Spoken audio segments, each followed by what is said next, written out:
Hi guys, magandang gabi. Gabi na sa Pinas dito, hapon pa. Paggabi na rin. Mag alas 7 na pero maliwanag pa. So, lumabas ako, nag-ikot-ikot. Ngayon, bumalik agad ako kasi hindi kaya oh.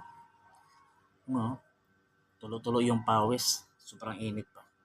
Hindi kaya. Pag-init pa dito, kaya hindi pwedeng maglalakad sa ganito. Kahit wala ng araw tapos maglalakad ka, hindi kaya kasi sobrang init. Grabe. Yun, takak-tak yung pawis oh. Iba talaga dito.